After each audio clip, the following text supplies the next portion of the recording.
is just numbers up to June of this year, the first 9 months. We haven't got our accounting squared away because of some of the sort yard stuff going on right now. But the total revenues were $6.2 million for the corporation.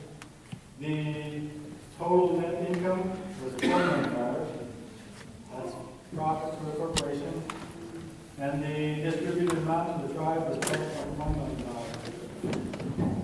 So actually, for the full year, for the 12 months for 2013, we got $112 million total distributed to the tribe.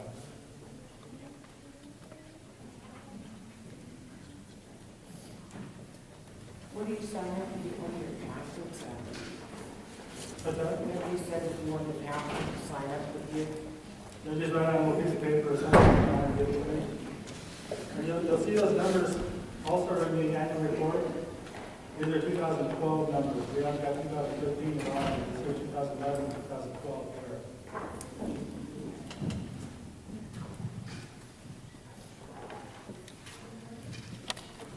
Francis?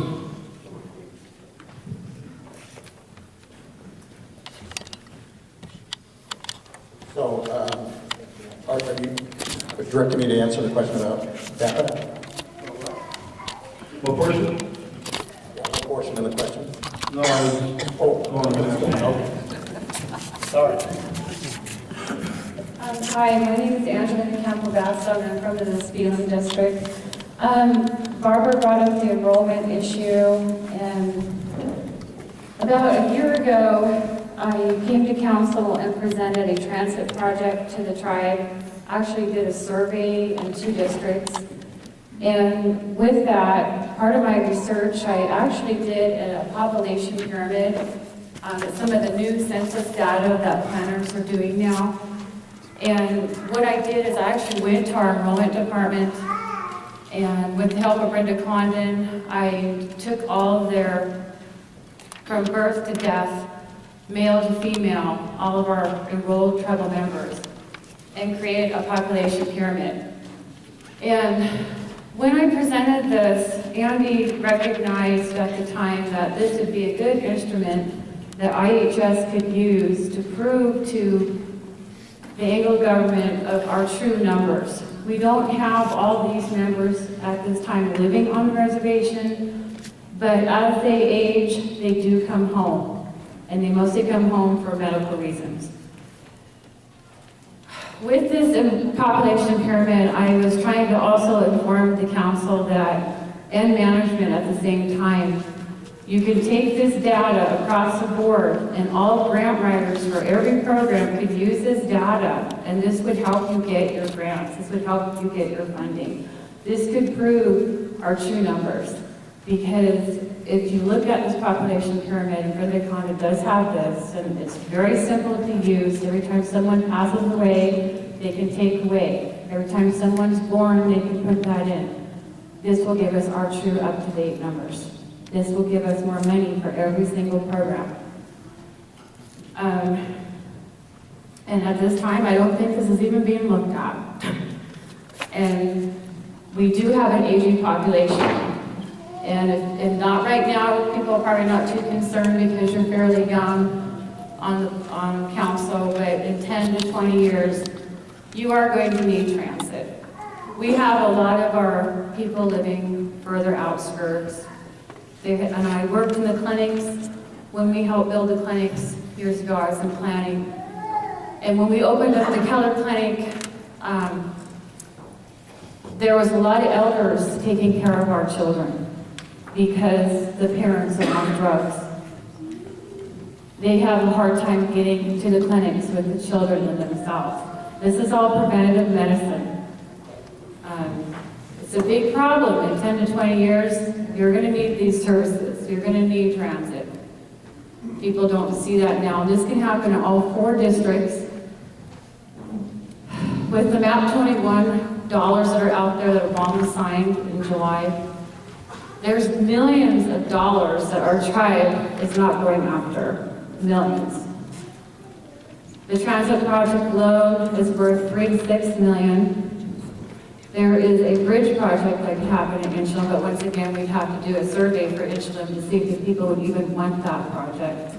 But that would greatly increase economic development for our tribe, tourism. It would put millions, so many people back to work. And with Benny under community development, I would like to see these projects happen.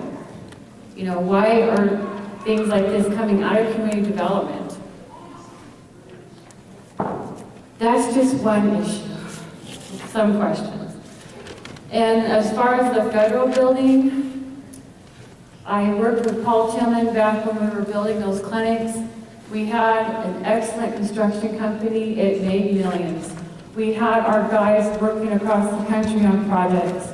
That can happen again. Like they're saying, housing market's going up. Why don't we put together our own construction company and build our own federal government building? Put our people back to work instead of hire all these outside companies, construction, architects. We have our own people right here.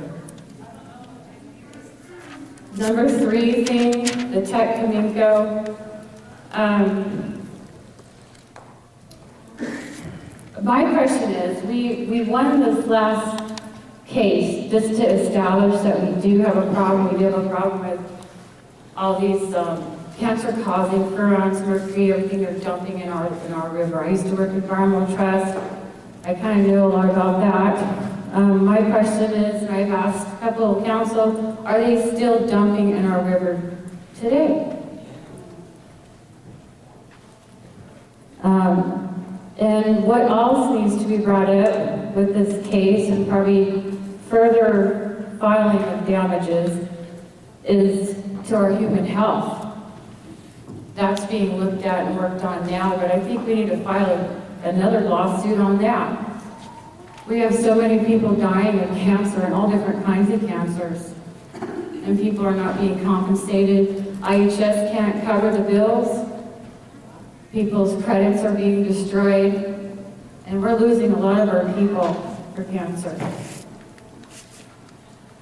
The air quality, they're saying they want to start monitoring that. They did monitor that back about 6 to 8 years ago. We had an air quality person from EPA doing that.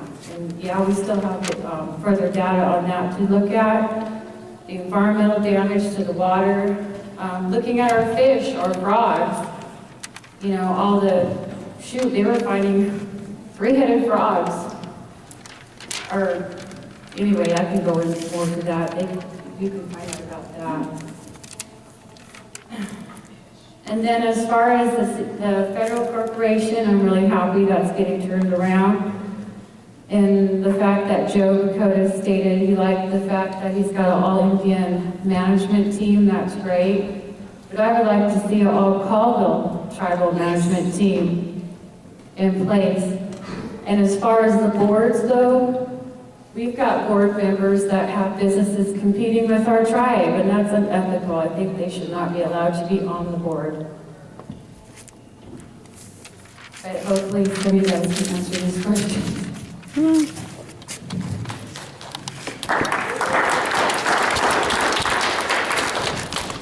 I'll take a stab at one. You asked several, so I'm not just Mike going down the table here.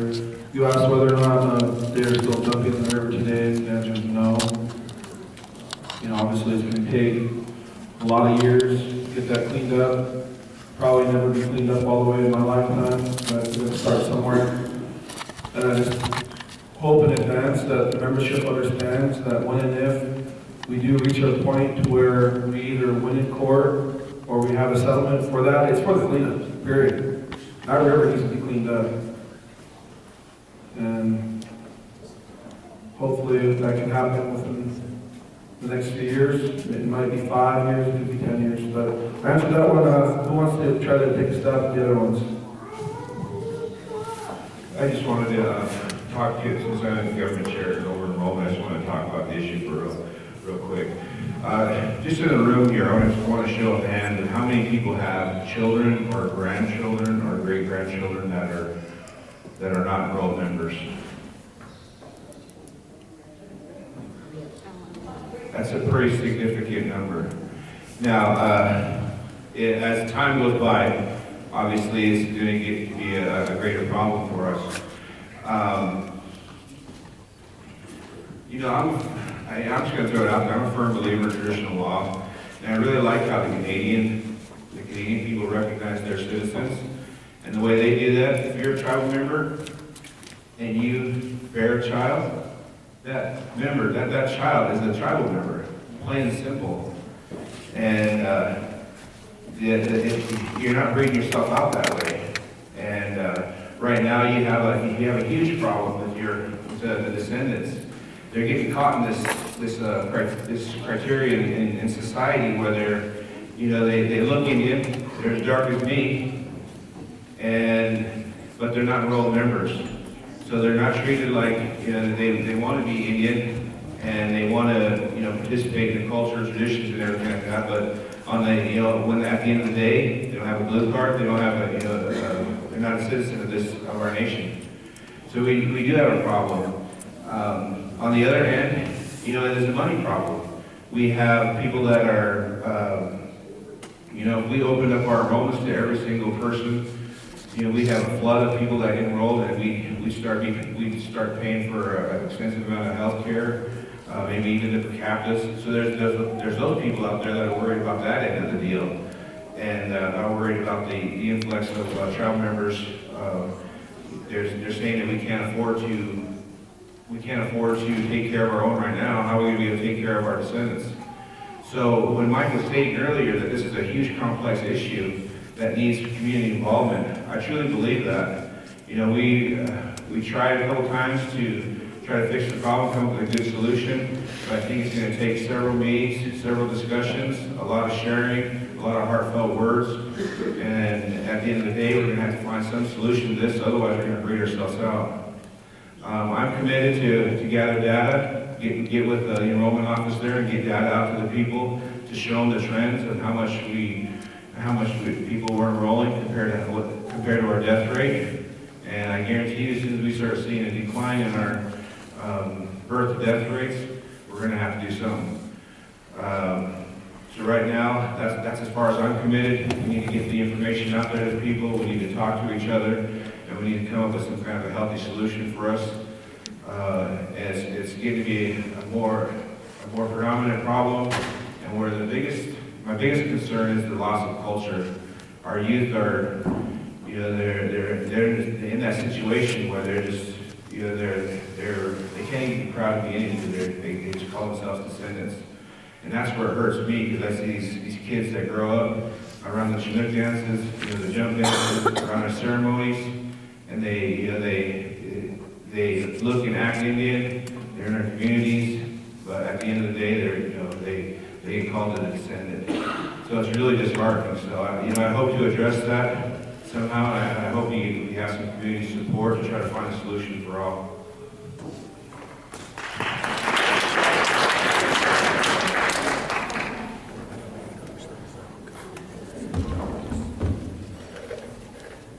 My name's Matilda Munson, Matilda Antwine Munson. I'm from the Keller district, and I had an issue about enrollment.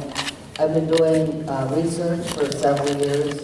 It took me 15 years to do the research to get, I traveled to Canada several times. My parents and grandparents are Okanagan, Canadian Okanagans. I went to Seattle a couple times to the archives. And then I come back here, I'm trying to get my youngest granddaughter enrolled. Her mother is Spokane, but her sister is Colville, the mother. And enrollment lost my file, which is quite a big file, a lot of research. So I've been fighting with them for several years, trying to get, her enrolled. And because of the Canadian Okanagan, I've got letters from Canada, from Caramus, Kamloops, from the Okanagan bands in Canada stating that, my grandparents, my great-grandparents, they're from Chelan area, and they still won't accept them. And I agree with the issue there, and I asked them to help me with the Spokane tribe about information on her mother's side, because a lot of the grandparents are taking care of their grandkids, and I'm one of them. So that's what I was hoping maybe to the tribe could help with the Canadian Okanagan and Caldwell Okanagan issue. I mean, we didn't put the border there, and I don't know why the enrollment is fighting on this. She's 8 years old, and I've been doing it for 7 years. And I did all the paperwork, all the travel, back and forth. And they lost the main file with all my information. And so now they told me to start over. And after all those years of research, and I've got tons of letters from Canada saying that they're Okanagans. So I'm hoping that, you know, they can resolve that issue and about us going back and forth across the border. I don't know what the difference between Canadian Okanagan and Caldwell Okanagan is, but they don't accept Canadian Okanagan blood apparently. Thank you.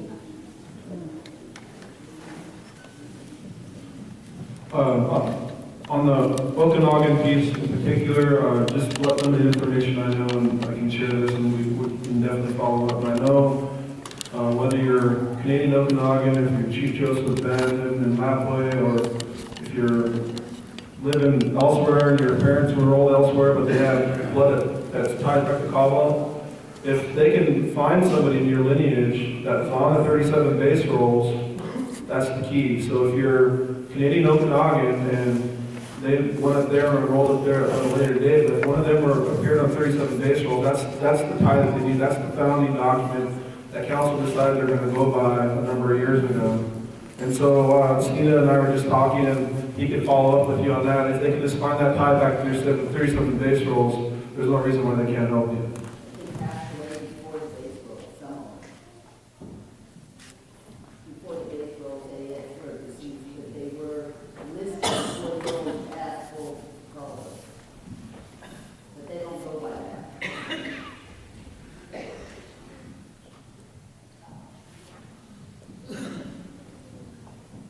When my mother enrolled me, she had put down her mother and father's name, and their lakes. And my father had put in his mother's name, she Sanpoel. Now, that isn't very hard. When I enrolled my sons, I put on my maternal grandmother, my paternal grandparents' names. Sorry, but I have some things. Now, tell me, Mr. Whose bright idea was it to have Brian Nisson in there as elders? Listen, he take it off. Brian Nissen applied for the job, and an interview team was commissioned. And that interview team interviewed all the applicants, and he was selected. Lisa Adolph has more experience than Brian. Oy. She's worked there for years. Let's try to stay out of Excuse names. me, I'm talking to him. Oy. You can talk to him on the side without saying it over the microphone. If you want to talk to him about that, it's not something that needs to be public. We're talking about. This is from everybody. Well, before you go any further, as I said, my job is to advise and carry out. Under tribal law, I'm prohibited from talking about any employee's employment history, so I can't talk about anything further about that. If you want to come see me personally, I can talk to you if that employee provides me with a signed release. Okay. And whose bright idea was it to have these are things I've been saving. Whose bright idea was it to have no tribal driver's license? That is stupid. Anybody can drive a tribal rig now. And Atlas. When we shut the mill down because of no jobs, no wood, no plywood, why didn't you guys level that place? And, yeah, oh my God, brought up the same thing. And Tribal Tribune. I love Carrie. I'm glad she has his job. She's very good at it. From this firm paper that she put out. But all the back slapping and back patting I've seen in this paper, it's not worth putting it down for my dog. I would rather, if we get a newspaper that shows the good and the bad, like a comptroller. He only shows the good.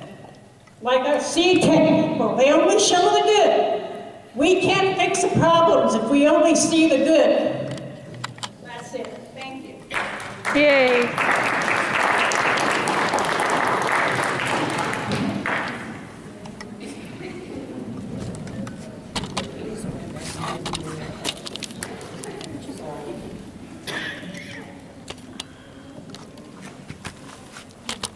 I myself, my name is Lori Rosario, I'm from Omak.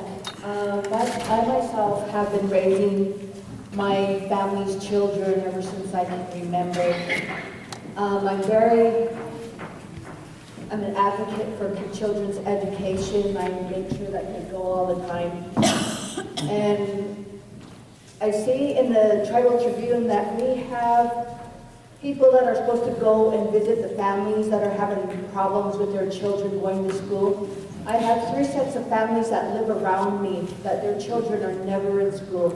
I never see them on the Becca bill or anything, and yet, if my son was missing 1 day of school, we would be on the Becca bill. We went to court the other day for some reasons of our own, and then they asked me, are you here because of the Becca bill? My son has not missed 1 day of school in the last 3 years. He's a good student. And, you know, where's our workers at? Where's our people out there for our children? Because my son's doing good, goes to school every day. And these people are in the Omak district, the Spillum district, all 4 of our districts. But where are they in Omak?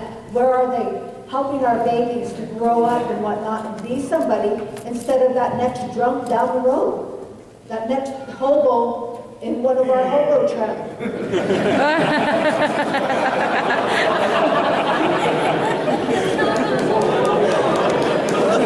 Yeah, sorry about that. But you know, there's a lot of places that kids don't have a place to go. Our centers are closed like about 7 o'clock in the evening. A lot of them are being watched up at Walmart when they walk in and whatnot. Oh, natives or Hispanic, better watch them. And you know, that's not a very good outlook for our children. And you know, I advocate not just only for my kids alone. If somebody calls me and says, hey, I missed the bus, can you come get me? I go get them. I don't say, oh, well, you gotta give me $5 for gas. I just bring them. My kids and everybody else's kids need that support. And I don't see that at school meetings or anything like that, and it just really upsets me. And it, you know, I thought there'd be a lot more people. Last year, there was more people, and you see in the Facebook that, you know, all these people are belly aching and everything, and where are they at? And if they're belly aching, well, how do you know? You weren't there. Well, I'm here and I want to tell you guys that hope you guys think about our children and whatnot, because they are our future. And if they're going to be drug addicts or alcoholics or anything like that, then we don't have a future. We have some children out there that are going to college, that have worked very hard, and when they try to come back and get a job on our reservation, they can't get one because they're too qualified. I'm sorry.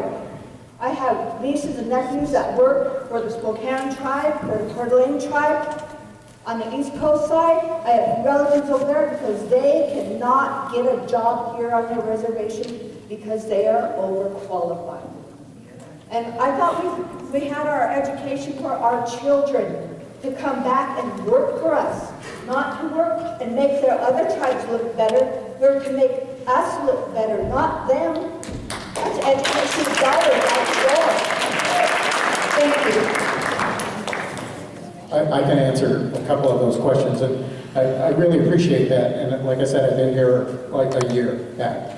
And one of the things that I noticed is that the education department has been a scholarship program and always has been a scholarship program. Now, there have been a few things that have happened in the last couple of years, the attendance program and the summer youth program and so on and so forth. That's why on the organizational structure, the reorganization, I want to break out education and health and human services so that it gets the attention and the funding that's required. So it's a very valid point. There are segments on the reservation that we really need to start taking care of. Elders, youth, and the middle-aged. And every set of those people have different problems. Now, the other thing I want to talk about is the jobs. Right now, we have a system that started way back in the 1970s when I was here. And in those days, there were lots of jobs here for people. And so what we did is we advertised, and people applied. And then there was an interview board that put up, and people were selected. That doesn't work anymore. Right now, today, it costs over $4,000 to advertise a little blip in the Spokesman Review. So we use the internet, we use all of these other different kinds of things that we have available to us, but it's not hitting everybody. So that's why I want to create a job skills bank. Everybody in this room, if you filled out an application and you put it into the system, and when a job comes up, like there are going to be hundreds of jobs when Mr. Pacoda starts constructing the casino in Omak and hotel in Omak. There are going to be hundreds of jobs available to tribal members when we start building the government center. And those are not just labor and construction jobs. Those are management jobs. But you know what? Here's the problem. I'm 62 years old. We'll be 63 years old. I got 2 years left on my contract. We got to get these things done because you know what? It's the next generation, your son, your daughter, your grandchildren, who need these jobs, who need to start taking over from people like me who got my experience over 40 years working for this tribe and other tribes. I don't know who they are. You know your children and your grandchildren, but what we have to do is we have to get that information into an information system so that all the people who work for the tribe, when they want a job, when they need a job, that person's name instantly comes up. And my guess is, for every job that's available, we're going to get 50 applicants instead of 2 or 3. And by God, they're going to be tribal members. And the other thing is, what this system will do is if your son or your daughter doesn't get the job, then guess what? I know who they are and why they didn't get the job. Now I can start getting programs, education, whatever the case may be, to get them over that hurdle so they can be employable. This information is power. And right now, I'm powerless. The only information I get is when I advertise the job, and you apply, but you didn't hear about it. So fill out that application for the Job Skills Bank. You'll be in the system. Come beat up on me if you don't get the job, because I want to hear from you. I want to know why you didn't get that job. I ask every day. Every day, I get 5, 10 things on my desk to sign to hire somebody. And every time, 1 or 2 of those will be a non-tribal member. What do I ask for, Odell? Why didn't the tribal member get the job?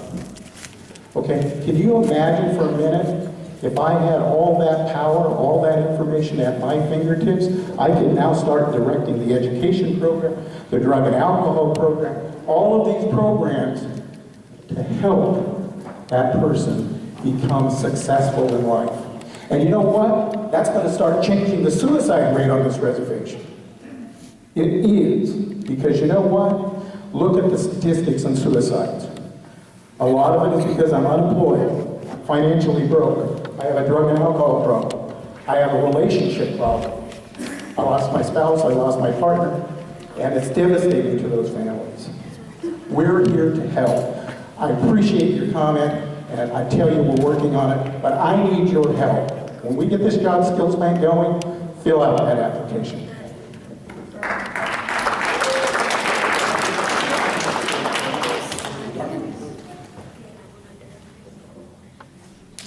Thank you. My name is Darlene Zachary from the Keller District. Just a brief reminder that traditionally all tribes were under the Department of War.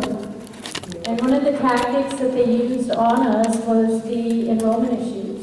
It is a form of genocide, so that eventually we will no longer exist. So with that being said, I want to know what the tribe is what the council actually is doing concerning the native vote issue. We're on a national shutdown right now. There were 80 Republicans that initially spearheaded this movement. We have 4 elected officials from Washington State that are in support of that.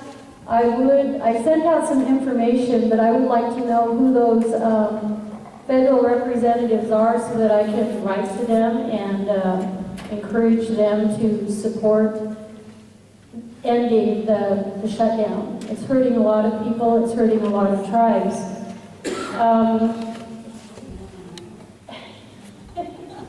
Barb says we want our money back.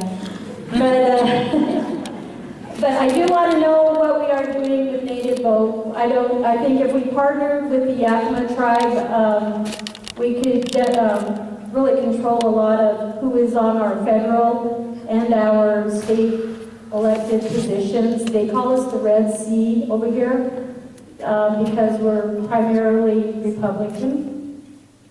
Another thing that I wanted to address was administration. Francis, you do have the power. You just need to hold your program managers accountable for conducting the employee appraisals.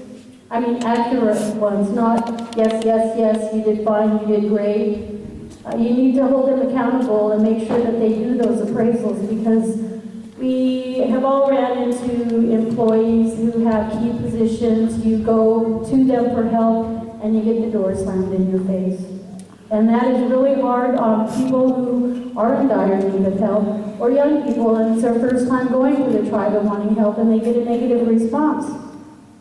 Why should they even try? It's just easier to sit back and sell drugs if they can make money doing it that way. Thank you. I could maybe address the one that Brian does in the back. Brian helped me out, but the question was asked, what 4 Washington State representatives voted against Backing the shutdown. the backing the shutdown? Would it be McMorris Rogers? Is that one? Yeah. Doc Hastings? Oh, let's spell these out because it's a likely suspect. So what the question was, who is like leading the shutdown? Well, not leading it. Who from the state of Washington is supporting the shutdown? So it would probably be the likely suspects of the Republicans, right? Yeah, that's right. I mean, So- it falls along party lines. Yeah, so McMorris Rogers, Doc Hastings, Jimmy Herrera,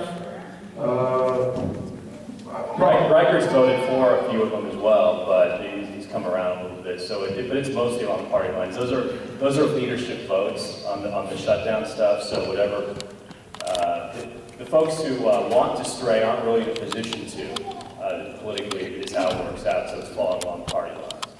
Okay. As far as the native vote question goes, Darlene, I know you've been a huge advocate of that when you were on council, and obviously you still are. You were kind of the person who helped champion that when you were on, and I regret to tell you that I don't know of any of us at the table presently that have been going to those breakout sessions at 829 NCI and some of the Washington State stuff. If you are, maybe raise your hand because I want to speak out of turn here.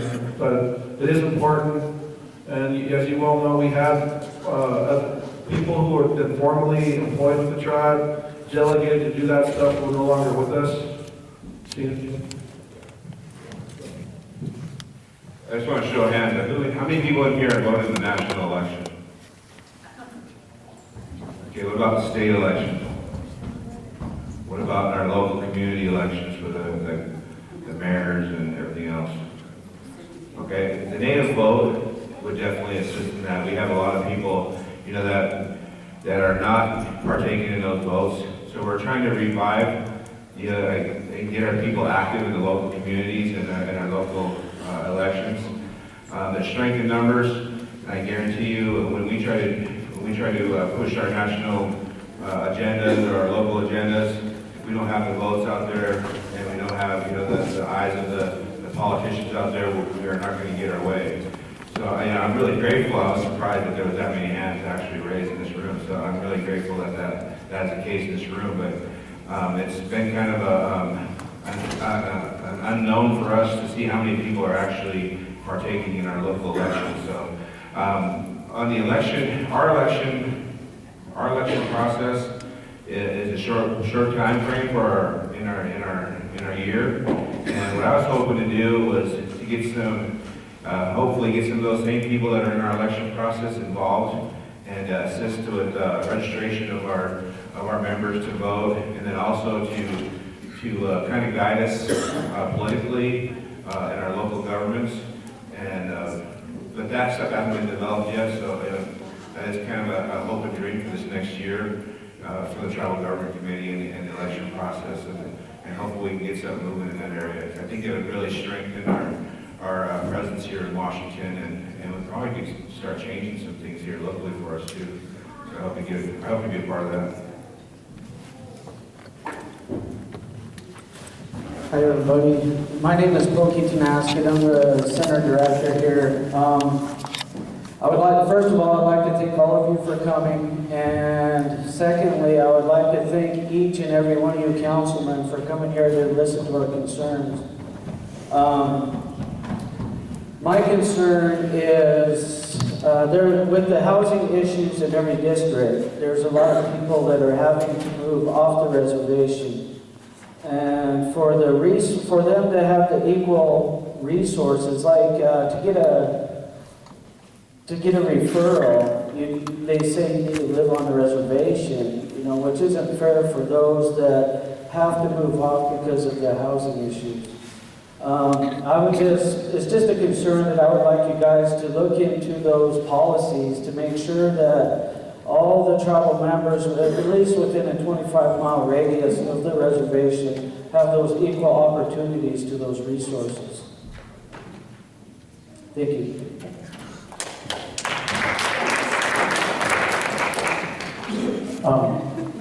Okay, correct me if I'm wrong, Andy, but I thought for Indian Health Service referrals and services, as long as you lived adjacent to, and I thought it was within 100 miles of the reservation border.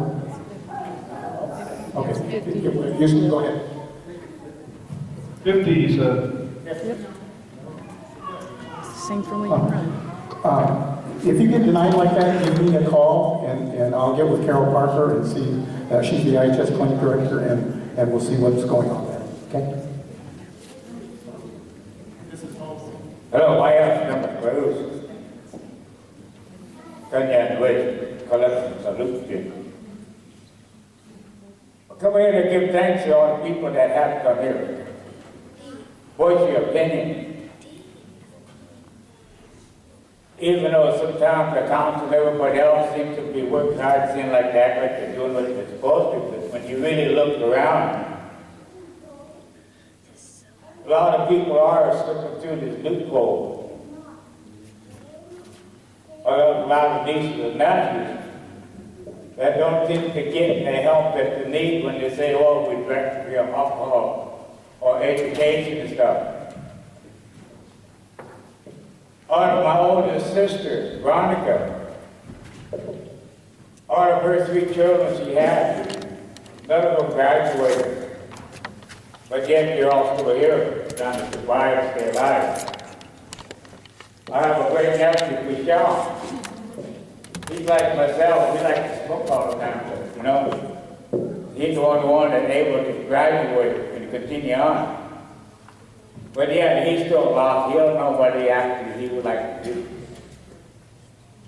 I have nephews to come to me and ask me to say, oh, you got any work I can do? I said, yeah, I'll give you work. I got fencing to do. I need the trees cut down, the wood hauled in. When you talk about a lot of lost tribal people, I have nephews. 2 of them. There was salmon fishing way before I had even started since 1996. And ever since the 911 incident, now my nephews can't go across, go fish on the white man's side on the, what they call it, generators in the wall. My nephew used to fish there way before I have and tell me all these fishing stories. I appreciate Justin over there, his stories, what he told about my nephew. He used to tell about his dad about stories how he used to swim with salmon.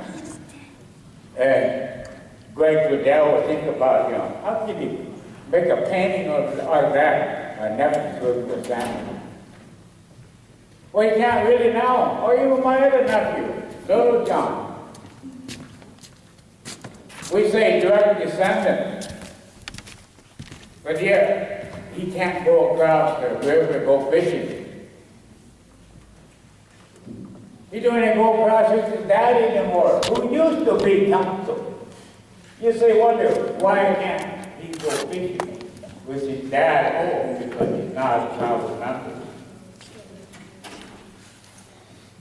We talk about direct descendants, my nephew. They say, oh, boy, let's go fishing. Well, when I go fishing with him, I don't expect no official anybody come and tell me and my nephew that, oh, well, your nephew got a baby, but boy, I tell you, that's so baby.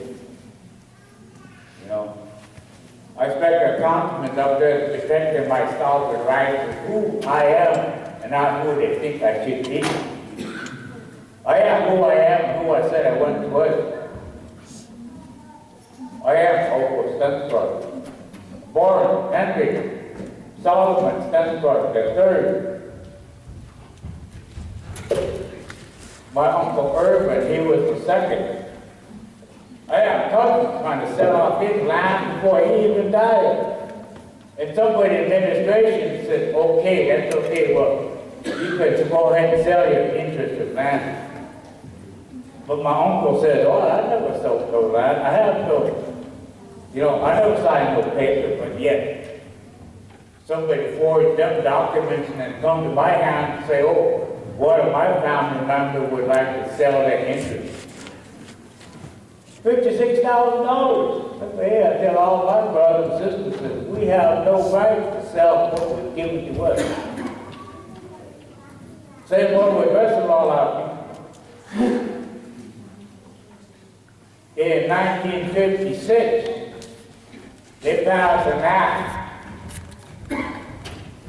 which gave up, one of these agreements that supposedly, through this Congress Act, they said, well, Oklahoma tribe, if they chose to, they can move to the north half and claim our rights to the north half with the stipulation that we have to terminate our south half, just to move to the north. Congress passed this act to say that he's going to give us this land until we terminate it. But as you can see, a lot of these laws that the white man has made do not apply to us.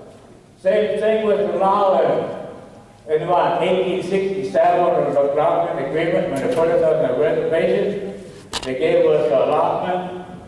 Then they turned around and gave the rest of our land to the mineral exploration.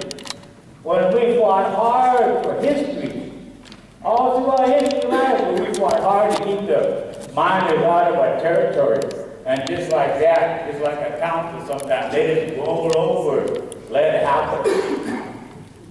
Well, a lot of these rights, we had given up everything at these times. But the laws still don't apply to us today, because else we wouldn't have won these settlements we have winning today.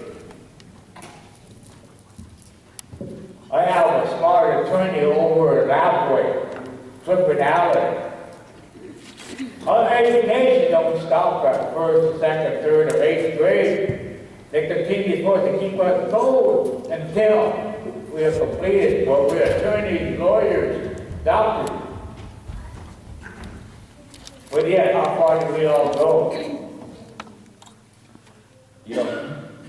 They deny and they say, oh, the government was shut down and all these parks and everything stand up. Well, to me, the same thing is going to be. If these government want to shut down our Indian people, let's stand up and be recognized and say, okay, we're ready to take over. We are ready.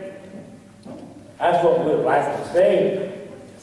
So strengthen our councilmen and say, hey, your sovereignty rights are our own general membership rights that you are protecting.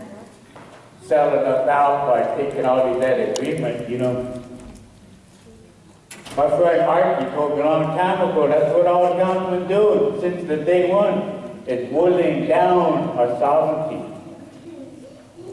I remember my friend Archie Andrews told me a long time ago, early 90s, our seventh generation, who was protecting our seventh generation? Then now, years later, Palmatier, you know, real big slogan, saving our generation. But yeah, how are we? It was great to hear Pauline, our native language. That's our sovereignty of who we are. They take our language away, then we are assimilated, slave to this one society.